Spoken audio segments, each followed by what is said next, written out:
En regardant ta vidéo sur les différences entre le japonais, le chinois et le coréen, est-il possible d'apprendre en même temps deux langues? Par exemple, le coréen a 60% de mots sino-coréens.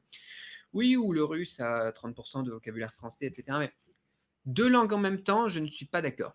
Apprendre deux langues en même temps, tu vas t'emmêler les pinceaux, surtout si on a justement des mots similaires, des faux amis, des trucs qui sont un petit peu différents, notamment en japonais et en chinois. On a une simplification des caractères qui parfois est différente aussi. Donc tu vois, ils utilisent des caractères, ils les ont gardés en traditionnel. Il y en a d'autres qui ont été simplifiés à la japonaise, mais pas comme les chinois. Du coup, c'est risqué, tu risques de t'emmêler les pinceaux. Sauf si tu as déjà un niveau, un bon niveau dans l'une ou l'autre langue. Si par exemple, tu as déjà un niveau intermédiaire en chinois et tu me dis je veux aussi faire du japonais, là oui, pourquoi pas, parce que tu vas pas mélanger les deux. Mais voilà, le cerveau, en fait, il fonctionne comme ça.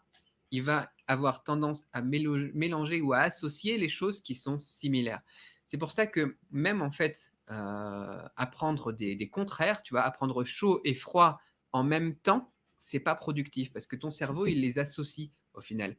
Et tu risques de mélanger toujours chaud et froid quand tu vas commencer à parler, par exemple, en chinois ou en anglais, ou etc. C'est comme ça que ton cerveau fonctionne. Sinon, c'est possible, bien évidemment, de ne pas se tromper, mais tu vas te fatiguer davantage. Donc déjà, dans une langue, les mots qui sont de la même famille vont avoir tendance à s'associer. C'est pour ça qu'il ne faut pas apprendre les contraires. Il faut les apprendre à part. Alors en plus, si tu prends deux langues différentes et que tu apprends les mêmes mots, la même signification, mais qui se prononcent et qui s'écrivent d'une manière différente, ouais, tu prends un gros risque de tout foutre en l'air ou au bout d'un moment de tout mélanger et ça va se terminer par un abandon, quoi. Je te confiance pour ça. Parce que Tu me crois avant, pour ça?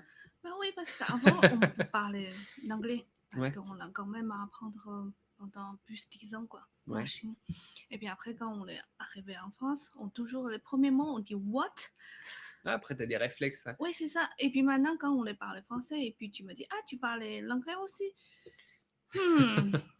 J'ai la même chose, moi, entre le chinois et l'allemand. C'est-à-dire que quand je suis arrivé en Chine, j'avais des petites bases en allemand et j'ai voulu continuer à le bosser avec un ami qui était allemand et en même temps, j'apprenais le chinois. Et franchement, ça a été trop compliqué. Et encore, c'est pas des langues qui sont très proches, mais j'étais à peu près débutant, on va dire intermédiaire dans les deux langues. Et ça a été compliqué Ouais, pour sur moi. Ouais. débutant. Je Comme on pensais, parlait pas assez ça se bien de mettait au même l'anglais et endroit tout. dans le Ouais, cerveau. Voilà, c'est ça, tu ça mélanges les deux. mélange, ouais, c'est ça. Exactement, on se comprend.